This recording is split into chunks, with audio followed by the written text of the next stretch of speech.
The title of my panel is No Time to Waste. It can refer to several problems, but we're going to focus on 3 today, which are climate, sustainability, and food waste.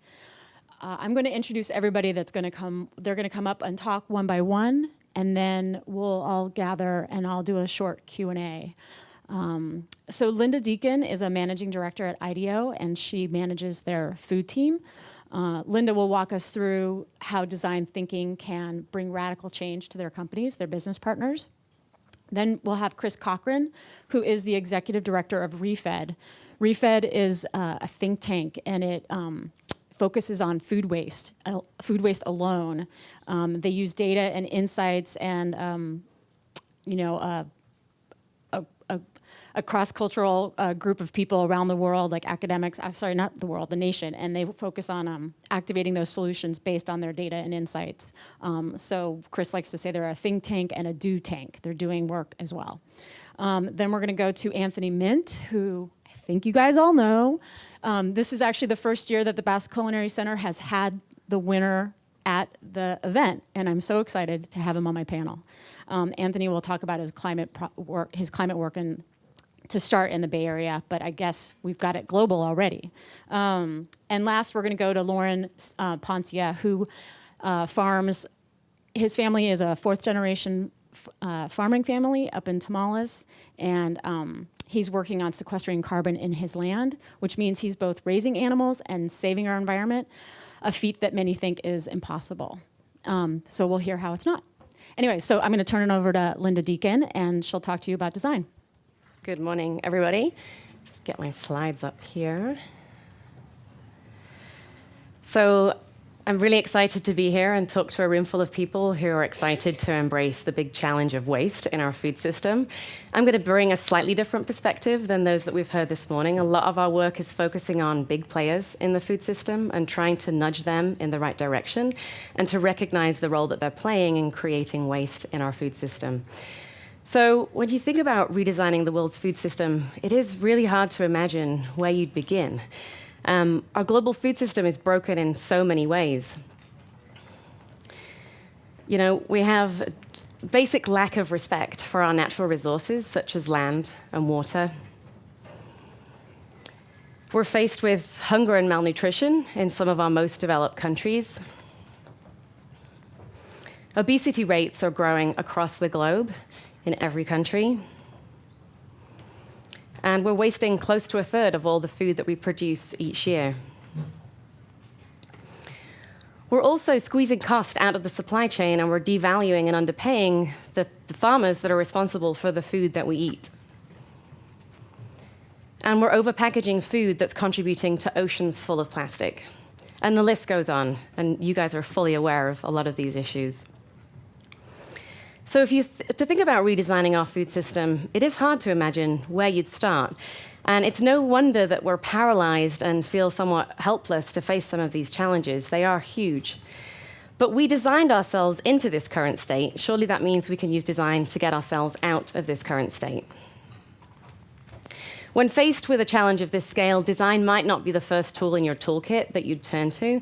But at IDEO, we believe in the power of design to help us solve large-scale, complex problems and systemic challenges, from redesigning education systems to redesigning social justice to the fragmentation of our food system. At IDEO, we believe we can use the power of design to drive sustainable change in our food system. And on the flip side, we can also use design to encourage individuals, organizations, and society to change their food behaviors for the better. This is a public-facing purpose that we've been sharing with the world to try and attract like-minded people that want to go on this journey with us. And on the flip side of that, we've been using this to actually say no to work that doesn't align with this value and doesn't align with this purpose. Today, I'm going to highlight a couple of examples of work that begin to tackle some of the issues that we're facing in food, and I'll show you how we've been using design as a tool in our work.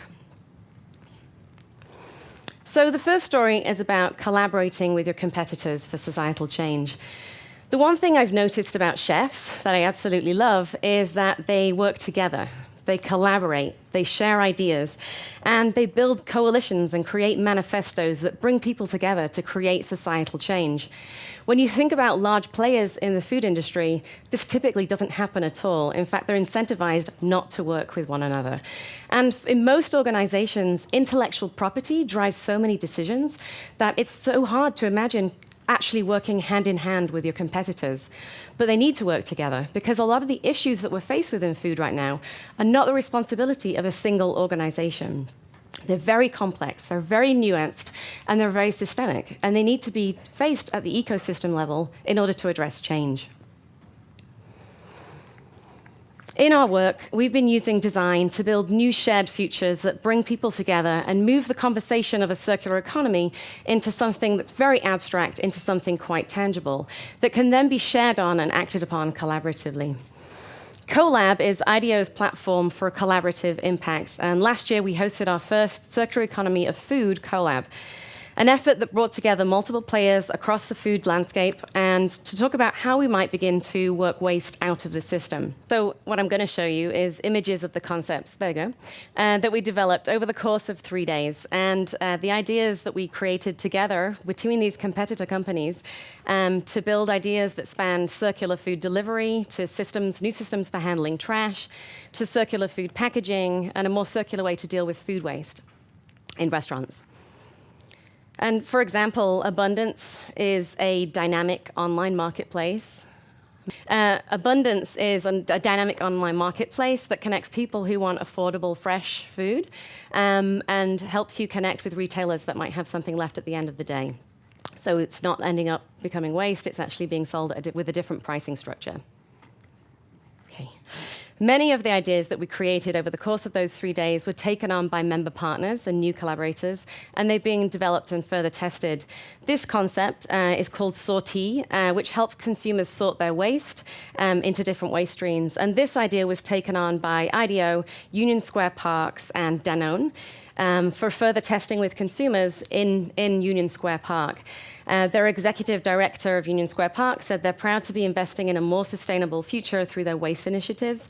And based on our findings, Union Square Park plans to pilot a new public waste collection system, as well as an education system for consumers in the park. So the next story I want to share is about focusing the challenge and then opening up the audience. Linus Pauling, who's a Nobel Prize winner, said, the best way to find a good idea is to have lots of ideas. And through our work, we found that there are lots of ideas out there for how problems can be solved. And they might not have had the right spotlight shone on them, and they might not have had the right way in which they can scale. So we've been using Open Innovation Platform to identify ideas and to shine a spotlight on as many ideas as possible, and then we shepherd the strongest ones through to development. And so bringing in ideas from around the world, from people whose voices might not normally be heard, it's an extremely powerful way to catalyze expertise from around the globe and to make change happen.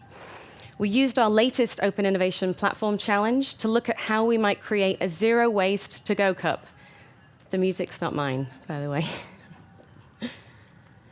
And companies such as Starbucks and McDonald's have started to take little steps in terms of getting rid of straws. But there's more work to do, and the next obvious place to get rid of something is probably getting rid of the cup itself, or rethinking the cup. In 2016, 250 billion to-go cups were distributed globally, and that number is expected to increase to 266 billion by the year 2022. And while to-go cups are convenient for enjoying a hot cup of coffee or a cold beverage on the go, they are contributing to landfills, and they're creating greenhouse gas emissions, mainly because the plastic lining of the cup can't be separated from the paper cup itself. So together with Starbucks and McDonald's and closed-loop partners and a few other partners, we launched an Open Innovation Challenge to explore how might we design the next generation fiber cup to be recoverable on a global scale while maintaining the performance standards that people know and trust. No small challenge. And an open call for submissions for the Cup Challenge resulted in 480 submissions from 50 countries around the world. And applicants included everyone from high school students to startups to global suppliers. 12 winners were selected, and they were awarded a portion of the $1 million prize to help develop their ideas further.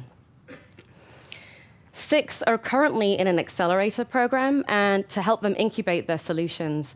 And we're looking at new ways to treat the cup liners that are looking at water-based solutions, new cups that are made of bio-friendly materials and designed to replace single-use plastics, reusable cups like Cup Club or Recup, which are using technology like RFID to track and manage the whole system. We're helping these 6 ideas through a 6-month journey to refine those ideas and ultimately get them ready into manufacture-ready solutions. So these are just a couple of examples of how design can help us drive waste out of the supply chain and help us build a more circular economy, in particular with some of those bigger players that need to be pushed in a certain direction. So a couple of points to take away. Collaborate with your competitors for societal change. The design process can help break down boundaries, bring people together, and help them collaborate on issues that sit beyond the walls of a single organization. And then focus the challenge and open the audience. To find a good idea, first you have to have lots of ideas. And having a diverse set of ideas can really bring richness and identify new approaches and solutions. The food system is definitely ripe for innovation and really desperate for our help. So if we want to adopt some of these mindsets and some of these shifts in our own lives, I know it'll enable us to have a better food future together. Thank you.